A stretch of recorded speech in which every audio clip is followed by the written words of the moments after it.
सभी साथियों को जय भीम जय संविधान। साथियों, सबसे पहले आप ये वीडियो देखिए, फिर बात करते हैं। आखिरकार एक बार फिर से सुप्रीम कोर्ट ने अपना ब्राह्मणवादी सवर्ण चरित्र दिखा दिया। सुप्रीम कोर्ट के 2 सवर्ण जजों की पीठ ने यूनिवर्सिटी ग्रांट्स कमीशन यानी यूजीसी के उन नियमों पर अगले आदेश तक रोक लगा दी जिसमें दलितों, पिछड़ों और आदिवासियों के उत्पीड़न को रोकने के लिए समानता समिति बनाने की बात की गई थी। ब्राह्मण चीफ जस्टिस सूर्यकांत और ब्राह्मण जस्टिस जॉय माल्या बागची की बेंच ने कहा कि इसके प्रावधान स्पष्ट नहीं है और इनका गलत इस्तेमाल हो सकता है। कोर्ट ने यह टिप्पणी उन याचिकाओं पर की जिनमें आरोप लगाया गया है कि नए नियम जनरल कैटेगरी यानी सवर्ण छात्रों के साथ भेदभाव करते हैं। यूजीसी ने 13 जनवरी को अपने नए नियमों को नोटिफाई किया था। अब सुप्रीम कोर्ट ने केंद्र और यूजीसी को नोटिस जारी करके जवाब मांगा है, साथ ही नियमों का ड्राफ्ट फिर से तैयार करने का निर्देश दिया है। मतलब देश का सुप्रीम कोर्ट यह कह रहा है कि भारत में किसी भी कानून का कोई दुरुपयोग नहीं हो रहा है और ना हो सकता है। हो सकता है कि इसके लिए मेरे ऊपर अदालत की अवमानना का मुकदमा हो जाए, लेकिन इससे इस सवाल का महत्व कम नहीं हो जाता कि देश के ब्राह्मण मिलॉर्ड क्या इसकी गारंटी ले रहे हैं कि किसी कानून का दुरुपयोग नहीं हो रहा है। सच ये है कि जब भी दलितों, पिछड़ों और आदिवासियों के उत्पीड़न की बात आती है, उन्हें न्याय देने की बात आती है, समानता के सिद्धांत को सबसे निचले, सबसे कमजोर और सबसे शोषित तबके तक पहुंचाने की बात आती है, सुप्रीम कोर्ट अपना रंग दिखा देता है। 1951 के चंपकई दुरईराजन केस से लेकर 2018 में SC/ST एक्ट को कमजोर करने से लेकर 2026 तक यह सिलसिला लगातार जारी है। क्या कमाल की बात है कि 2 ब्राह्मण जज बैठते हैं और पहली सुनवाई में ही बोल देते हैं कि दलितों, पिछड़ों, आदिवासियों के लिए जो समानता की बात तुम लोग कर रहे हो, इसका दुरुपयोग हो सकता है। चलो यहां तक मान लिया। केंद्र सरकार को नोटिस जारी किया, चलो मान लिया। यूजीसी को नोटिस जारी कर दिया, चलो मान लिया। लेकिन यह निर्देश कैसे दे दिया कि नियमों का ड्राफ्ट फिर से तैयार करो? यह तो बिना केंद्र सरकार की दलील और जवाब को सुने हुए फैसला ही सुना देने जैसा हुआ। आपने मान लिया कि जो इस देश के सवर्ण कह रहे हैं वो ठीक कह रहे हैं और इसमें किसी को भी सुनने की कोई जरूरत नहीं है। रही बात कानून के दुरुपयोग की, तो आपने 5-5 साल से इस देश के नौजवानों को बिना किसी मुकदमे के सड़ा रखा है मिलॉर्ड।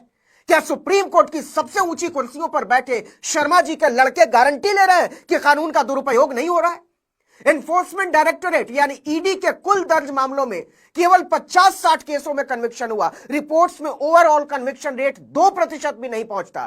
तो हे देश के ब्राह्मण मिलॉर्ड, क्या आप ईडी के मामले दर्ज करने पर रोक लगाने की हिम्मत रखते हैं? कानून खत्म करो। यही हाल दहेज उत्पीड़न के मामलों का है। तो क्या आप दहेज उत्पीड़न कानून को खत्म कर देने का इरादा रखते हैं ब्राह्मण मिलॉर्ड? इसी तरह से क्या आप छेड़खानी के कानूनों पर रोक लगाने की हिम्मत दिखा सकते हैं? क्योंकि 90% से ज्यादा मामलों में बेटियां यह साबित ही नहीं कर पाती। कैसे करेंगी? मेट्रो में, बस में, रेलगाड़ियों में छेड़खानी होती है।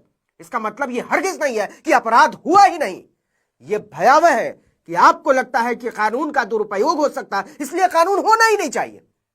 बताइए मिलॉर्ड, किस कानून के दुरुपयोग से कुलदीप सेंगर छुट्टा घूमता रहा, मददगारों को मारता रहा? बताइए मिलॉर्ड, किस कानून के दुरुपयोग से हत्यारा और बलात्कारी राम रहीम छुट्टा घूमता रहा? बताइए मिलॉर्ड, किस कानून के दुरुपयोग से बलात्कारी और हत्यारा आसाराम छुट्टा घूमता रहा? बताइए मिलॉर्ड, किस कानून के दुरुपयोग से ये हत्यारे और बलात्कारी जब चाहते हैं जेलों से बाहर आते हैं और कानून की छाती पर चढ़कर न्याय को कुचलते हुए महीनों महीनों मौज उड़ाते हैं? क्या आप इन तमाम कानूनों को खत्म कर सकते हैं? हम जानते हैं आप नहीं करेंगे, और क्यों नहीं करेंगे यह भी जानते हैं।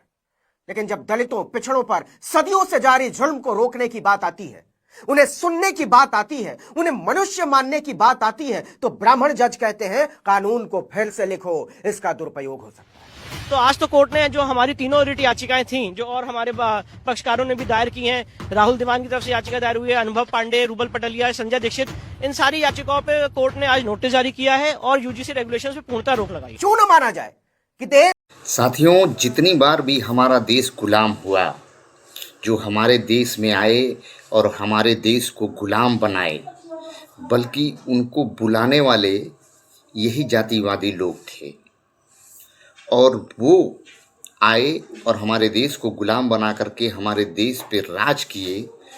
और उन लोगों ने स्पष्ट रूप से कहा था कि ब्राह्मणवादी कभी भी निर्णायक नहीं हो सकता है। वो जब भी करेगा तो जातिवाद ही करेगा।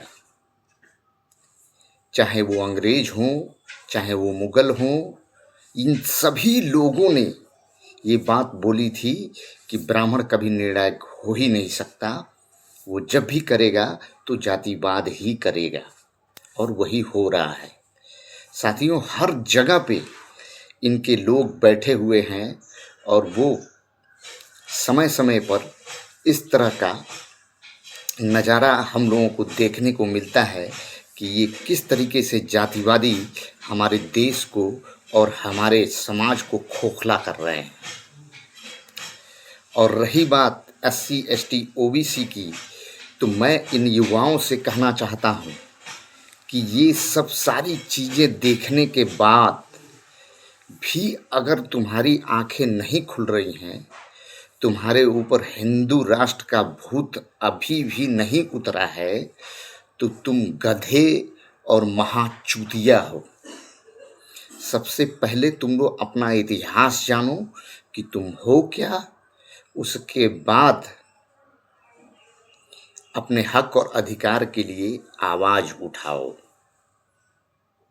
वरना तुम तो गुलाम हो ही, तुम्हारी आने वाली नस्लें भी गुलाम होंगी और इससे बदतर स्थिति होगी। शुक्र करो परम पूज्य डॉक्टर बाबा साहब अम्बेडकर का, जो कितने दूरदृष्टि थे। वो जानते थे कि ये हरामखोर जातिवादी लोग एक दिन समाज को फिर से गुलाम बनाने की कोशिश करेंगे। इसलिए परम पूज्य डॉक्टर बाबा साहब अम्बेडकर ने संविधान लिखा और उस संविधान में SC ST OBC minorities, Christian सभी लोगों को बराबरी का अधिकार दिया।